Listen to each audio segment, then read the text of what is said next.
भाजपा जिला कार्यकारिणी समिति की बैठक में पहुंचे राज्य के प्रथम मुख्यमंत्री एवं भाजपा नेता बाबूलाल मरंडी। वहीं आज प्रेस वार्ता में मरंडी ने कहा कि केंद्र सरकार देश की जनता के लिए बेहतर कार्य की है, चाहे घर घर गैस योजना हो या बिजली हो या प्रधानमंत्री आवास योजना हो। हर नागरिक को राशन के साथ साथ राम मंदिर का निर्माण, जम्मू कश्मीर का मुद्दा सहित पूरे देश में सड़कों की तस्वीर बदल चुकी है। रेलवे में कई महत्वपूर्ण ट्रेन आमजनों की सुविधा के लिए चलाया गया। साथ ही देश को मजबूत बनाने में मोदी जी ने अहम भूमिका निभाया। उन्होंने कहा कि आगामी चुनाव में भारी बहुमत के साथ नरेंद्र मोदी की सरकार को फिर से लाना है ताकि देश में विकास और तरक्की होता रहे। उन्होंने राज्य सरकार को कोसते हुए कहा कि यह सरकार केंद्र की बहुत सारी योजनाओं में सहयोग नहीं किया और ये सरकार लोगों को गुमराह करने का कार्य कर रही है। आज संथाल परगना में जनसंख्या पर हाई कोर्ट ने जो जवाब मांगा है उस पर मरंडी ने कहा कि भाजपा की सरकार आते ही संथाल परगना में एनआरसी को लागू किया जाएगा। अगर बाहर के लोग आकर हमारे राज्य में जमीन लेकर रहते हैं तो स्थानीय लोग कहां जाएंगे। उन्होंने कार्यकर्ताओं को और आम जनताओं के बीच में आह्वान किया कि हम सभी कार्यकर्ता एवं आम जनता एक मत होकर इस बार लोकसभा में भाजपा को लाएं ताकि विकास की धारा बहे। हमारी सरकार जब थी तो मैंने कई गांव में बिजली पहुंचाया, काफ़ी सारे कार्य किए। आज देश में गांव की तस्वीर बदल रही है। इस प्रेस वार्ता में जिला अध्यक्ष सहित कई पदाधिकारी शामिल थे। एक रिपोर्ट। उत्तराखंड के संथाल परगना में जो डेमोग्राफी जो चेंज हुई है, और मैं कहूँगा कि 1990 वगैरह में भी साहेबगंज जब जिला हुआ करता था उस समय वहाँ के डीसी ने पूरी जिसको बोलते हैं कि इस क्षेत्र में घुसपैठ हुआ है, इसकी पूरी प्रमाण है। और इसलिए हम लोगों ने बार बार कहा है, और मैं तो इस बात को कहता हूँ कि भाई एक बार कम से कम पूरी झारखंड सरकार नहीं करे तो एक बार टेस्ट के लिए संथाल परगना को मिनी जिसको बोलते हैं एनआरसी करा दे। कम से कम ये तो पता चलेगा कि भाई संथाल परगना में कहां से कौन लोग कब आकर के यहाँ बसे, ये तो सब पता चल जाएगा ना। क्या दिक्कत है सरकार। और मैं कहूंगा कि अगली बार अगर बीजेपी की सरकार इस राज्य में बनेगी तो निश्चित रूप से संथाल परगना को क्या बोलते हैं एनआरसी उसको करवा दें। नहीं चाहिए भाई, अगर इस प्रकार की जमीन बाकी सारी चीजें चली जाएगी तो फिर यहाँ के लोग क्या करेंगे। हमने तो देखा किसी लड़का ने कोई हाई कोर्ट में उसी पर शायद पूछा भी है उन्होंने, वो भी ट्राइबल लड़का, तो क्या बोलते हैं पीआईएल किया हुआ। प्रॉक्सीवाद तो लगातार चलते रहा, तब भी हम अपने पैरों पर खड़े होने की सोचते नहीं थे। पूर्ववर्ती सरकार ने कमीशन के चक्कर में आप देखते होंगे सारे सामान बाहर से आयात करते थे।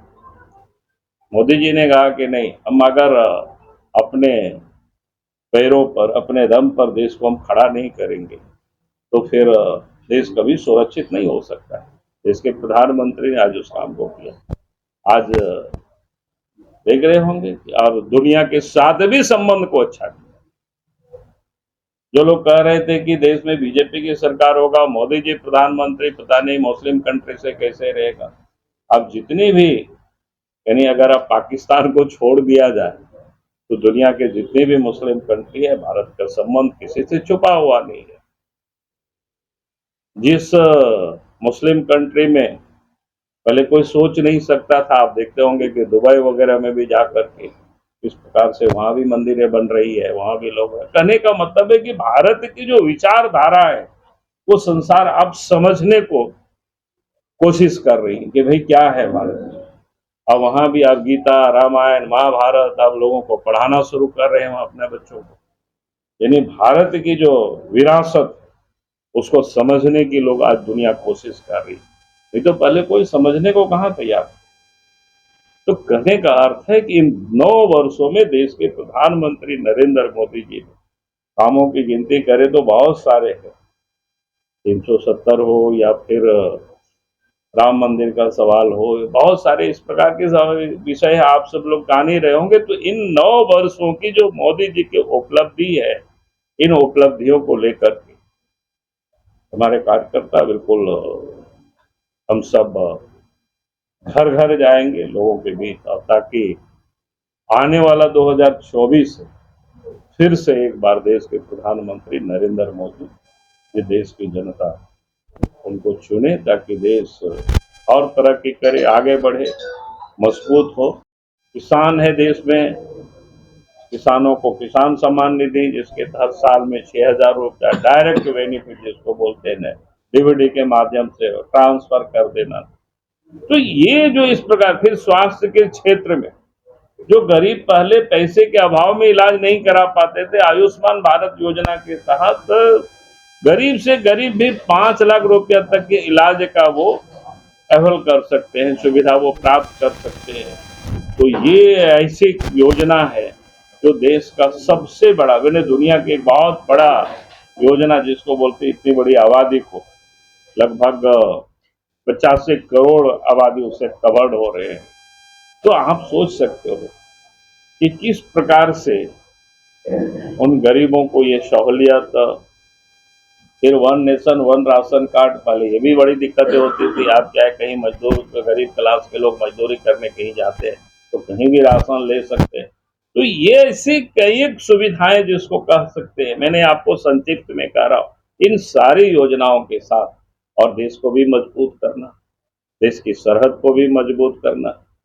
आप सबने देखा होगा किस प्रकार से पहले भारत में आतंकवादी हमले होते थे। मोदी जी बने कि उन्होंने कहा कि भैया ये तो बर्दाश्त नहीं करेंगे, हमारे देश में कोई आतंक, कोई हमला करेगा तो हम घर में घुस करके उसको मारेंगे, और उन्हें दिखा भी दिया। आज भारत में शांत है, 9 वर्षों से अब कोई नहीं, तो पहले कहीं मुंबई में हो रहा है, कभी पुणे में हो रहा है, कभी हैदराबाद में हो रहा है, कभी अहमदाबाद में हो रहा है। तो ये पूरे देश को तबाह कर दिया था। पार्लियामेंट में हो रहा है हमला, लेकिन देश के मोदी जी के शासन में आने के बाद अब पूरा देश अपने पैरों पर खड़ा हो रहा है, हिम्मत के साथ। दुनिया में भी जो लोग हैं वो अब गर्व कर रहे हैं। आर्थिक क्षेत्र में भी इस कोरोना काल में दुनिया की इकोनॉमी पीछे चली गई, भारत की इकोनॉमी बिल्कुल आगे बढ़ रहा है। दुनिया बिल्कुल चकित है कि भारत किस प्रकार से आगे तरक्की कर रहा है। तो उन्होंने कहा था कि भाई हमारी सरकार देश के गांव, गरीब और किसानों के, मजदूरों की समर्पित रहेगी। उस समय लोगों को समझ में नहीं आ रहा। आपने देखा कि कोरोना काल में क्या हुआ, जो यहाँ कभी टीका बनते नहीं थे, बल्कि जो बना रहे थे उसके भी लोग फांस उड़ा रहे थे, मोदी टीका या पता नहीं क्या क्या, कोई लेंगे नहीं, पहले मोदी जी को लेना चाहिए। और पूरे देश की आबादी को मुफ्त में टीका उपलब्ध कराए, टीका वो कारण हुआ, और टीका इतना अच्छा बना कि आज दुनिया उसकी प्रशंसा कर रही है। भारत ही नहीं, दुनिया को भी उपलब्ध कराए। तो ये कहते हैं जिसको देशभक्ति, और देश के लिए देश के प्रधानमंत्री नरेंद्र मोदी जी ने वो कम समय में उस चैलेंज को स्वीकार करके उस काम को पूरा किया। और उस समय लग रहा था कि भाई देश में गरीबों का क्या हाल होगा, कैसे जिंदे रहेंगे कि नहीं रहेंगे। अब तो देश की 80 करोड़ की आबादी फ्री ऑफ कॉस्ट जिसको बोलते हैं, गरीब को अनाज भी मिल रहा है 5 किलो अतिरिक्त। जो 5 किलो तो उस गरीब को राशन कार्ड में मिल रहा है, जिससे क्या बोलते हैं, पैसा उनको लगता है 1 रुपया या 2 रुपया, अलग अलग राज्यों में कीमत है, लेकिन अतिरिक्त फ्री ऑफ कॉस्ट 5 किलो अनाज, ताकि वो देश की बड़ी आबादी, इसलिए आप देखे होंगे कहीं कोई भूखे मरने की कोई स्थिति दिखाई नहीं पड़ती, कोई आवाज नहीं सुनाई पड़ती। अगर कहीं कोई गड़बड़ी है तो स्टेट गवर्नमेंट की थोड़ी लापरवाही या स्टेट गवर्नमेंट की गड़बड़ी, जैसे झारखंड जैसे राज्य आज भी अनाज ठीक से नहीं मिल रहा है। अब इसी क्या बोलते हैं साहेबगंज जिला वगैरह में तो पहाड़िया लोगों को जो डोर डिलीवरी था रघुवर सरकार के जमाने में जो बनाए, उसमें तो कई अनाज की घोटाला हुआ, कई हंगामा हुआ, जांच हुआ, जांच पाया गया, फिर बाद में सरकार की ओर से। कहने का मतलब है कि आज अगर कहीं गड़बड़ी है तो राज्य सरकार के स्तर पर, वो सरकार की, केंद्र सरकार की, मोदी जी की योजना वहां तक नहीं पहुंची। तो गरीबों को आवास नहीं था, उनको भी आवास पहले प्रधानमंत्री आवास क्या बोलते हैं, इंदिरा आवास जिसको हम लोग बोलते हैं, कितना 1 कमरा का छोटा छोटा मिलता था, उसमें ना आदमी रह सकता है ना जानवर रख सकता है। लेकिन देश के प्रधानमंत्री नरेंद्र मोदी जी ने इसको बदल दिया, प्रधानमंत्री आवास। और फिर एक कमरा नहीं, 2 कमरा, उसमें क्या कहते हैं किचन वगैरह, जो एक न्यूनतम जो आवश्यकता होती है घर की, मैंने जाल इस प्रकार से बिछा। और आप तो सड़क की भी क्वालिटी, गुणवत्ता जिसको कह सकते हैं कि आप कितनी स्पीड से आप यहाँ से दुमका जाते होंगे, आप सबको ये सब ध्यान में होगा। तो यही कह रहा था कि किस प्रकार से होगा। पहले गांव के लोगों को बिजली नसीब नहीं थी, देखा नहीं था लोगों ने, तो भाई बिजली क्या होता है। हमें याद है जब झारखंड अलग राज्य बना और हम प्रदेश के मुख्यमंत्री बने, तो एक महुआ डांड एक ब्लॉक है, वहां हम गए थे। नौजवानों ने हमें घेरा, कहा कि सर ये तो आजादी के बाद से यहाँ गांव में, ये ब्लॉक में बिजली आई। यहाँ भी बहुत गांव था ऐसी, हमें याद है बुआरी जोड़ वगैरह हम उस समय बिजली पहुंचाए थे। तो ब्लॉक हेडक्वार्टर में, गांव की बात तो दूर की बात है। और जब बिजली पहुंच गई तो लोगों ने कहा कि उद्घाटन के लिए आप आइए। उद्घाटन के लिए गए तो एक आदमी की मृत्यु हो गई करंट से। तो हमने पूछा कि भाई कैसे मृत्यु हुई बताओ। तो उसने लोग हमें भी घेरा होते, तो बोला कि नहीं, आदमी पेड़ कर रहे, खंभा में चाड़ करके वो छू करके देख रहे थे बिजली कैसा होता है। तो ये स्थिति है, मैं कोई मजाक में कह रहा हूँ ऐसा नहीं, जो हकीकत घटना है। आप महुआ डांड जाएंगे, नेत्राहाट के आगे मिलेगा, तो हम किसी से भी आप पूछ सकते हो। यानी लोगों को ये दर्शन ही नहीं था, पता ही नहीं था कि भाई बिजली क्या होता है, या हमारे गांव में पहुंचेगा, ये सोच भी नहीं सकता। आज देश के प्रधानमंत्री नरेंद्र मोदी जी के प्रयास, जो उन्होंने तय किया कि भाई ये देश के हर गांव तक हम बिजली पहुंचे।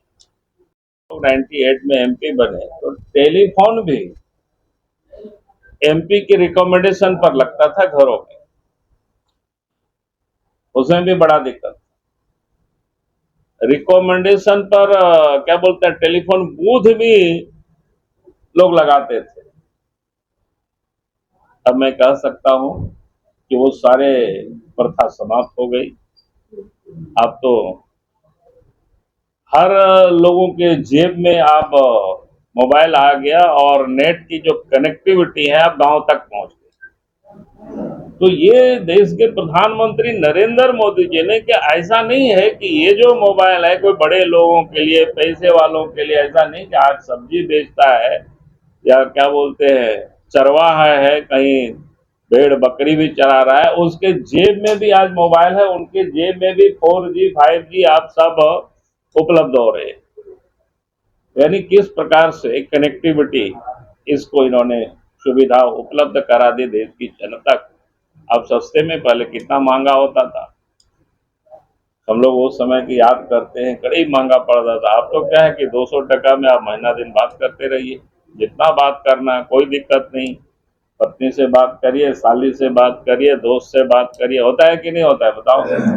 तो ये जो आज आम लोगों को, जिसको कहते हैं कि सुविधाएं उपलब्ध कराना, समान अवसर, इसी को बोलते हैं।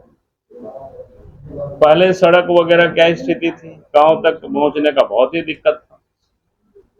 पहले लोगों को लगता था गांव के लोग शायद आना जाना नहीं कर पाएंगे, बहुत ही मुश्किल था। हम लोग चूंकि गांव से आते हैं, हमें इसको बढ़िया से पता है। लेकिन जैसे ही देश में बीजेपी की सरकार बनी, पहले अटल बिहारी वाजपेयी जी थे प्रधानमंत्री ग्राम सड़क योजना, आज नरेंद्र मोदी जी है, उस काम को आगे ऐसे ही बढ़ाए कि आप तो गांव घर के लोगों को गैस की कूपन तक नहीं मिलता था, माने गैस कनेक्शन नहीं मिलता था। एमएलए नहीं, एमपी जो बनते थे उसको कूपन मिलता था। हमें याद है कि 98 में हम पहली दफा एमपी बने, तो हम लोगों को कूपन मिलता था, और उसके लिए बड़ा मारामारी होता था कि भाई बांटो, अमुक को मिला, अमुक को नहीं मिला, तो बड़ा नाराज हो जाते थे। लेकिन बीजेपी की सरकार बनते ही 1-2 साल में, 99 आते आते ये सारे कुछ समाप्त हो गया, और कहीं भी कूपन कर रहे, कहीं भी गैस कनेक्शन मिलने लगा, कोई भी खरीद सकते हैं, कोई दिक्कतें नहीं है। और उसके बाद भी आप सब लोगों ने देखा होगा, पहले लोग सोचते थे कि ये बड़े लोगों के घरों में ही गैस चूल्हा और गैस कनेक्शन है। लेकिन मोदी जी की जब सरकार बनी तो आप सबको ध्यान में आया होगा, जो गरीब से गरीब व्यक्ति भी उनके यहाँ भी गैस कनेक्शन पहुंचा दी गई। तो ये बहुत बड़ी बात है, जो लोगों को एक सपना सा लग रहा था। ये अलग बात है जिसके यहाँ और भी वैकल्पिक ईंधन की व्यवस्था है, वो भरते नहीं है, बाकी रखे रहते हैं। लेकिन अब ये नहीं है कि उनको नहीं मिलेगा, वो जब चाहे तब वो भरा सकता है और अपने खाना बना सकता है, चाय बना सकता है, यानी उसका वो उपयोग कर सकता है। पहले वो बड़ी दिक्कतें हुआ करती थी। तो हम ये कह रहे थे कि ये जो देश के अंदर में क्राइसिस था, कांग्रेस पार्टी यानी क्राइसिस हर चीज, बीजेपी ने इस चीज को समाप्त किया, मोदी जी ने इसको घर घर पहुंचा दिया, जो लोग कभी सोचते ही नहीं। लोगों के जीवन में एक परिवर्तन या सुधार लाने के लिए सरकार की ओर से, मोदी जी सरकार की ओर से जो प्रयास की गई है, उन्हें जन जन तक पहुंचाना, लोगों को उसे याद ही नहीं कराना बल्कि उनको एहसास भी कराना, और उसी अभियान के निमित्त ही इस वक्त पूरे देश में ही चल रहा है जिला स्तर पर कार्यकर्ताओं के साथ बैठक। और कल यहाँ पाकुड़ में था, आज साहेबगंज जा रहे हैं और फिर 21 तारीख को गोड्डा जाएंगे। यानी इसी प्रकार से पूरे देश में कार्यक्रम बना हुआ है, अलग अलग नेता, अलग अलग जिम्मेवारी, अलग अलग दायित्व लोगों को दिया हुआ है, सब कर रहे हैं। उसके बाद फिर पार्टी की ओर से बना हुआ है कि जैसे मंडल हमारी है, सरकारें तो प्रखंड होता है, लेकिन उसको हम लोगों ने यहाँ बड़ा बड़ा प्रखंड है, उसको कुल मिला करके इकाई को हम लोगों ने थोड़ा छोटा किया है ताकि कार्यकर्ता आसानी से दूरी बना करके बूथों तक पहुंच सके कम से कम समय।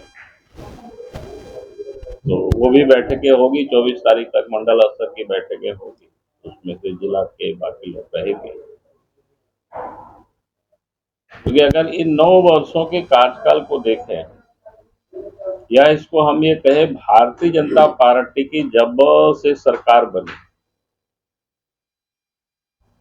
जो भारतीय जनता पार्टी का एक सोच था कि भाई हम अंत्योदय यानी विकास है कि जो अंतिम पायदान पर जो व्यक्ति खड़ा है उनको भी समान अवसर उपलब्ध हो, और इस काम को भारतीय जनता पार्टी की सरकार बनते ही ये सब प्रारंभ। क्योंकि आप सब लोग तो नौजवान हैं, शायद उतनी अधिक यादें नहीं भी होंगी।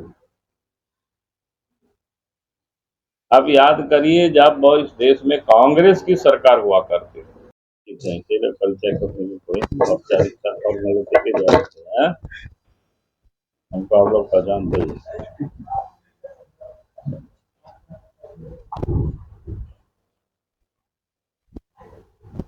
अभी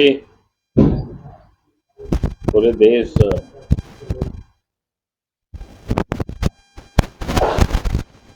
यानी देश में आज